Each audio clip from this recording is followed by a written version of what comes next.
Bienvenue dans ce nouvel épisode sur l'interface de Photoshop et comment je l'ai paramétré pour mes besoins. Alors dans mon interface, j'ai la possibilité en fait d'enregistrer des espaces de travail. Donc là vous avez Windows Workspace, des espaces de travail qui sont déjà prédéfinis, par exemple là, spécial peinture, donc avec tous les pinceaux et paramétrage de pinceaux. Et lorsque vous avez placé tous vos fenêtres comme vous voulez, déterminé vos raccourcis, etc., vous avez la possibilité d'enregistrer votre propre espace de travail. Là, moi, j'en ai enregistré un, donc en cliquant dessus. Vous faites ici, hein, c'est un nouvel espace, on lui donne un nom, on lui demande de retenir un peu tout ce qu'on a mis comme information. Une fois que c'est bon, on va cliquer sur Save, enregistrer, et il va se retrouver ici, donc on peut en créer plusieurs. Donc, je peux revenir dans mon espace de travail favori. Ici, dans cette barre, je peux, évidemment, je peux rajouter encore des options, puisque dans la partie fenêtre, ici, j'ai toute une série de, en fait, d'options qui sont possibles de fenêtres que je peux intégrer. Donc, si par exemple, je voulais mettre, je sais pas, une partie couleur, par exemple, hop, je peux très bien emmener ici la partie couleur et l'ajuster. Vous voyez, c'est assez pratique. On peut le mettre où on veut. Donc créer réellement l'espace qui nous est le plus utile. J'ai une partie historique qui m'est le plus utile pour moi. Donc là, qui me permet non seulement de voir toutes les étapes d'historique, de remonter dedans, mais également par exemple de créer un doublon de mon projet avec ce bouton-là. De créer par exemple, de faire un cliché, un instantané, ici, par exemple, à une certaine étape. Donc par exemple, imaginons que je mette un calque là, je vais prendre, donc j'ai un pinceau avec cette couleur et je faisais, donc je fais ça. Voilà. Donc j'ai pris un instantané de l'étape précédente. Là, je peux prendre un instantané de ça. Donc ça me fait comme si je prenais une photo. Je peux revenir avant en cliquant ici ou tout de suite là. Ça permet des fois de tester certains résultats, une retouche, je dis non ça va pas, et comme j'ai pris l'instantané, je suis pas obligé de remonter étape par étape dans l'historique, mais je peux directement aller à mon cliché, mon snapshot, mon cliché, et repartir à partir de là. Très pratique. J'ai mis juste en dessous une barre info, là, ça me permet, lorsque je bouge avec mon curseur, d'avoir des infos sur les couleurs, les niveaux en fait de couleurs, de rouge, bleu, vert, sur le noir, le blanc, de voir si c'est je suis en surexposition, si j'ai des noirs complètement bouchés, etc. Donc ça me donne pas mal d'infos sur ça. Ici, une fenêtre qui est essentielle pour moi, c'est le paramétrage de pinceau. Donc ça va me permettre de travailler les orientations de pinceau ici. Si je voulais avoir, si je choisis par exemple un pinceau particulier, avec, je sais pas, ça par exemple, ici, voilà, je vais le réduire. Donc j'ai ça. Donc il va de la gauche vers la droite en montant. Si je voulais changer un petit peu l'orientation, donc je pourrais dire, ben voilà, tu prends une autre forme, etc. Donc déjà, je peux faire pas mal de travail comme ça. Après, ce que ça me permet de faire aussi, c'est de déterminer pour certains pinceaux, par exemple, je vais pouvoir dire de se caler avec la pression, puisque j'utilise une tablette graphique, donc je travaille aussi avec la pression de l'outil. Donc là, ça donnera un peu ce mouvement-là, c'est-à-dire que ça démarre avec pas trop de pression jusqu'à pas mal de pression et moins de pression. Ça reproduit un petit peu des fois quand on peint, en fait, lorsqu'on est assez léger, on appuie un peu plus, donc ça donne des mouvements intéressants. Donc voilà, si je voulais par exemple paramétrer mon pinceau, alors ça me sert beaucoup pour tout ce qui est retouche, par exemple de visage, de peau. Donc j'utilise assez souvent ça et assez souvent ces contrôles pour régler la pression de l'outil. Voilà. Donc essentiel pour moi. Une autre partie qui est très importante, c'est la partie qui concerne l'écriture, donc le texte, les polices. donc avec l'organisation donc des paragraphes et aussi l'ensemble des paramètres lorsque j'écris un texte avec gras sur gras, en italique, les espaces entre des mots, entre des lettres, donc ça me permet d'intervenir très finement sur mon écriture. Dans cette partie-là, ici, je vais avoir trois fenêtres, on va dire, trois espaces bien distincts. Donc ça va être les calques, et donc je vais faire la majorité de mon travail. Ici, la partie des couches, vous voyez, là. Et ici, tout ce qui va être de l'ordre des tracés. Donc ça va être quand je vais utiliser la plume, à ce moment-là, je vais avoir tout de suite un tracé qui va se créer ici. Vous voyez, donc ça, c'est assez pratique pour moi, d'avoir directement le tracé ici, de pouvoir après travailler mes compositions sans avoir à courir dans une autre fenêtre beaucoup plus loin. Donc, calque, les couches, j'ai dit niveau, mais c'était en fait les couches, hein. Et ici, le tracé. Juste au-dessus, la fenêtre avec tous les calques d'ajustement que j'utilise assez peu parce que finalement, ils sont là également. Donc, je vais cliquer ici et je peux les insérer. Par exemple, voilà, un calque avec une courbe, etc. Donc là, il s'est appliqué au tracé puisque j'avais laissé encore mettre la sélection sur le tracé. Donc, un calque de courbe. Ici, je peux réajuster les fenêtres pour que ça soit un peu plus clair pour moi. Voilà, mais j'avais la possibilité aussi de passer là, d'aller choisir mon calque de courbe et de le placer directement dans ma fenêtre des calques. Tout en haut, un histogramme. Donc la partie histogramme qui me donne un petit peu du plus foncé vers le plus clair. J'arrive à voir mes niveaux et comment ma photo est équilibrée, ma composition. La partie navigateur ici, que j'utilise assez peu parce que finalement j'utilise pas mal de raccourcis clavier, ce que je vous montrerai après. La partie des actions, une fenêtre d'action, je peux lancer quelques actions. Je suis pas super fan des actions, mais ça peut être pratique quelquefois pour condenser en fait, en un clic plusieurs opérations, et surtout pour des gains de temps. Et la partie propriété, voilà, que j'utilise assez peu, mais ça peut m'arriver. Du côté des outils, je vais laisser tout ça par défaut. Donc je ne vais pas réellement m'en occuper. Je ne vais pas essayer de rendre cette barre d'outils plus grande ou moins grande. Il y a toujours des possibilités d'ajuster ça, mais avec les années, je trouvais que c'était très pratique d'avoir à disposition les outils, sachant encore une fois que j'utilise principalement les raccourcis clavier pour lancer un outil. Alors, par exemple, je ne vais pas aller dans mon outil, par exemple, pinceau, mais je vais cliquer sur B, voilà, sur le clavier, et voilà, condition que j'ai bien sûr un calque. Je clique sur B, j'ai ce qu'il me faut. Si je voulais avoir la main, ça va être H. Voilà, si je voulais déplacer, donc ça va être ici, ça va être V. Donc je vais utiliser ça. Et j'utilise au maximum les outils des sélections, M, etc. Donc je trouve ça très pratique de pas avoir à beaucoup bouger la main, puisque lorsqu'on passe des heures et des heures à retoucher pour certains projets, il vaut mieux avoir paramétré certains raccourcis pour tout simplement gagner du temps, mais surtout en termes de fatigue.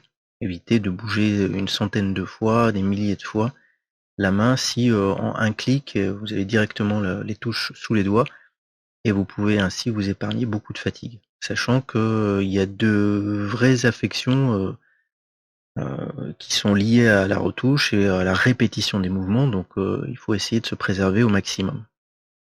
Alors, quelques raccourcis que j'utilise, quelques touches que j'ai paramétrées. Donc, lorsque vous voulez utiliser ou changer des raccourcis, par exemple, ou simplement savoir comment lancer plus rapidement quelque chose, vous allez dans cette partie-là d'édition et vous avez les raccourcis qui sont ici.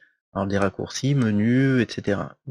Celui qui est très important pour moi, que je fais à chaque fois, même quand j'utilise d'autres versions de Photoshop, où je travaille pas sur mon Photoshop, je vais dans la partie outils, et j'ai dans la partie pinceau, augmenter la taille du pinceau, réduire la taille du pinceau. Alors j'ai pris ces touches-là, donc elles sont juste au-dessus sur un clavier AZERTY, ça va être au-dessus des touches A et Z.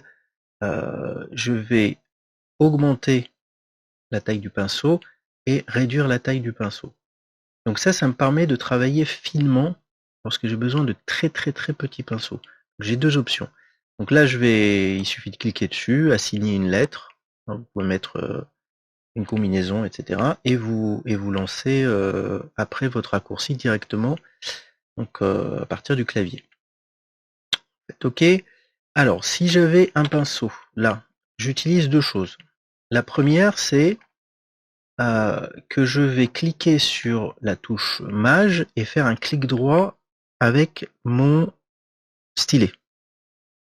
Donc ça doit fonctionner de la même façon avec une souris. Attends, j'ai la souris en main, comme j'ai également une souris. Voilà, ça fonctionne de la même façon. C'est-à-dire que je fais un clic droit, je laisse appuyer la touche Alt, pardon, pas Mage, et je peux agrandir ou réduire comme ça mon pinceau. Donc ça, je le fais lorsque j'ai besoin, par exemple, d'aller très vite, très grand, etc. Lorsque je veux que ça soit plus fin, donc vraiment travailler dans le détail, je vais utiliser mes deux touches. Voilà, avec le et. Donc c'est la touche, ça correspond à la touche 1 et 2 en fait, hein, au-dessus du clavier, en minuscule. Et ça me permet également de... Alors je faisais beaucoup ça quand j'avais pas de stylet. Je travaillais beaucoup comme ça avec des anciennes versions de Photoshop. Un autre raccourci, on va dire, que j'utilise pas mal, notre astuce, c'est appuyer sur la barre espace avec la main. Par exemple, ça se transforme en main, comme ça. Puis je clique simplement, et puis je peux déplacer mon image.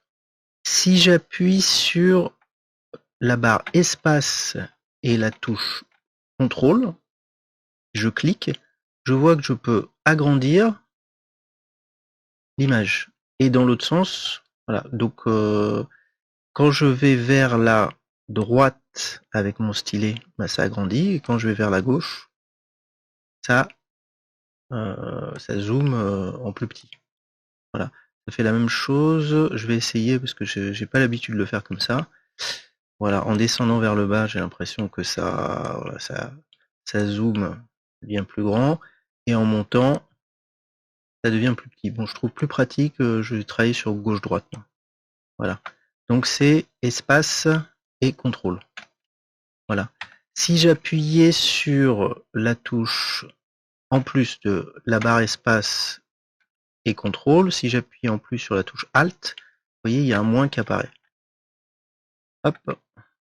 Donc là, si je laisse simplement le stylet appuyé dessus, ça correspondrait à un clic gauche. Voilà, là, plus j'appuie sur Alt, ça se transforme en moins. Voilà. Mais c'est surtout pour aller très vite, en fait, lorsque j'ai besoin de rentrer dans des zones, de travailler, de dézoomer et de voir le résultat de loin, parce que c'est intéressant, en fait, lorsque vous travaillez très proche d'un sujet, vous avez beaucoup zoomé, de dézoomer pour voir le résultat d'un peu plus loin. J'ai un ensemble de calques là, dans tout mon projet pour faire ça, pour faire cette image-là. Si je veux que l'ensemble de tout ce que j'ai fait se transforme en une image, c'est-à-dire je compresse tout en une seule image, il y a un raccourci qui est CTRL, Maj, Alt et la lettre E, tout en même temps. On appuie, boum, ça crée en fait une image. De ça, on peut avoir exactement le même résultat, donc là j'emmène ça dans la poubelle. Ici, vous avez Merge Visible, Merge Group. Donc vous avez la possibilité ici de tout transformer en une seule image. Sauf que la différence, c'est que vous voyez à Shift, CTRL, E. Moi, je rajoute Shift, je fais Shift, CTRL, Alt et E. Si je faisais Merge Visible, Shift, CTRL, E uniquement, ce que j'obtiens, c'est ça. C'est que je perds l'ensemble de mes calques. J'ai pas envie de ça, donc je vais faire CTRL Z pour revenir en arrière, ce qui annule l'opération, CTRL Z. Et ce que je fais, c'est CTRL Maj, CTRL SHIFT, hein, Alt et E. Donc du coup, je conserve quand même l'ensemble de mes calques. Donc, supposons que je veuille faire une petite composition sympa. C'est-à-dire, je vais garder tout ça en couleur, mais cette partie-là va être en noir et blanc. Donc j'ai la possibilité, par exemple, de sélectionner ici. Voilà. Je vais lancer un calque d'ajustement, hein, noir et blanc. Vous voyez. Et disons que, supposons ça me plaît pas, je me dis, mais j'aimerais bien que cette partie-là soit en couleur, et en fait, ça soit le contraire. Ça, c'est en couleur, et tout le reste est en noir et blanc. Donc j'ai besoin uniquement, finalement, d'inverser ce masque de fusion. Pour l'inverser, le raccourci, CTRL et I. Voilà, du coup, ça a tout inversé, c'est-à-dire que vous voyez une majorité de blanc et juste cette partie noire, donc, qui garde la couleur originale. CTRL I, et on revient comme avant. Un raccourci que je trouve très utile également, c'est par exemple, je vais cliquer sur, je vais faire CTRL-clic sur le masque. Chaque fois que j'ai besoin d'activer une sélection, en fait, je fais un CTRL et je clique. Donc ça m'active en fait cette sélection. Là, il y avait ce petit cadre qui était là. Donc, cette sélection est activée. Si je voulais par exemple peindre dans cette sélection, je vais prendre l'outil, le pinceau, en appuyant sur B, je peux faire ça par exemple. Bon, là, ça cache tout. CTRL Z pour revenir en arrière. Si vous voulez revenir en arrière de plusieurs opérations, c'est CTRL ALT et Z. Donc, CTRL Z, CTRL ALT Z, ça revient de plus en plus loin. Chaque fois que vous appuyez à nouveau CTRL ALT et vous cliquez une fois sur Z, Z encore, tout ça, ça revient chaque fois d'une étape en arrière. Ce qui vous évite des fois d'aller, alors c'est pour ça que ça m'évite d'aller dans l'historique. Je n'ai pas besoin de remonter les étapes comme ça dans l'historique. Au clavier, je peux remonter d'une étape, d'une action de plus en plus en arrière. Donc on reste sur ce qu'on voulait faire. Je ne peins qu'à l'intérieur. Et si je voulais peindre à l'extérieur, là, le fait que la section soit active, ça m'empêche d'aller à l'extérieur. Je ne peux pas. Donc je vais effacer ce que j'ai fait. Pour inverser cette sélection, ce que je fais, c'est CTRL, Maj, CTRL SHIFT, hein, et I. Donc là, ce que j'ai, c'est à présent la sélection active partout, sauf dans cette partie-là. Je ne peux pas y rentrer. Donc ça, c'est très utile, par exemple, lorsque vous souhaitez... je vais revenir en arrière. Vous voyez, et supposons que je veux mettre faire un contour original, et juste faire ça, par exemple, sans toucher du tout l'intérieur de ma sélection. Donc pour désélectionner, CTRL D, et là, en fait, j'ai pas du tout touché l'intérieur de ma sélection. C'est beaucoup plus rapide de faire ça que par exemple se dire ah bah je vais essayer de peindre autour. Vous voyez que ça déborde dessus, c'est pas propre du tout. Et puis après de passer avec d'enlever ça avec avec la gomme. Enfin, c'est juste impossible de bosser comme ça.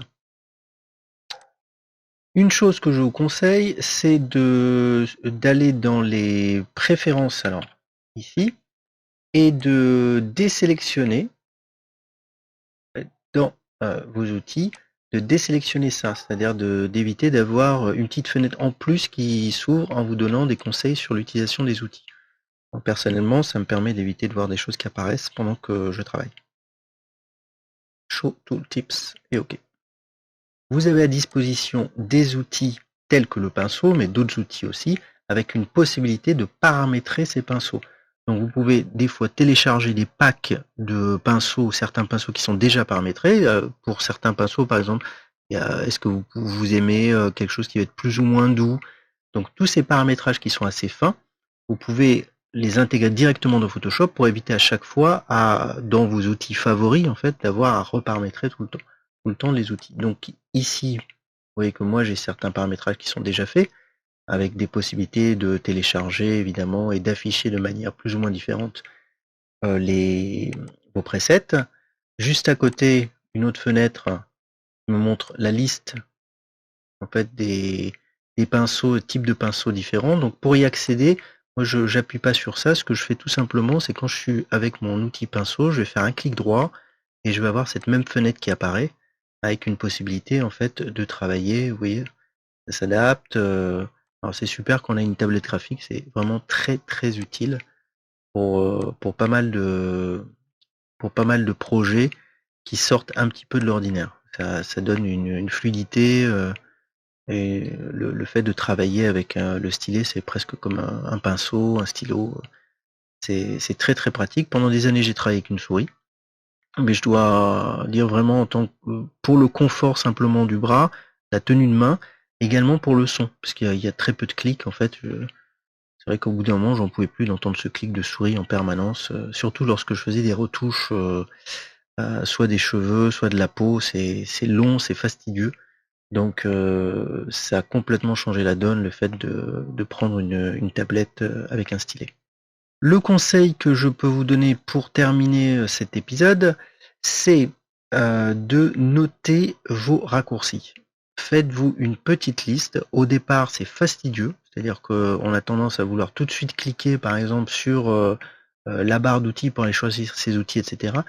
C'est noté ici. Vous savez quelle lettre vous pouvez utiliser, comment vous pouvez shifter entre une lettre et une autre. En fait, c'est pas compliqué à apprendre. Une fois que vous avez intégré la façon d'accéder à vos outils via les raccourcis, vous allez voir que vous allez gagner énormément de temps et aussi en confort. Vous n'aurez plus besoin de bouger les yeux, par exemple, dans tous les sens. Vous pouvez vous concentrer sur l'image, simplement appuyer sur votre touche. Au bout d'un moment, c'est vraiment complètement automatique, hein. Et puis continuer à faire le travail sans l'interrompre tout le temps en devant regarder à quel endroit est tel outil. Vous faites des appels directement. C'est comme, ça serait comme lancer une action ou lancer un jeu, voilà, un jeu de paramétrage, etc. Et que vous avez configuré sur la machine toute une série d'actions qui va vous permettre en fait de gagner du temps. Merci de m'avoir suivi et puis je vous donne rendez-vous à bientôt pour l'étape numéro 3 dans cette initiation série spéciale Photoshop. À bientôt.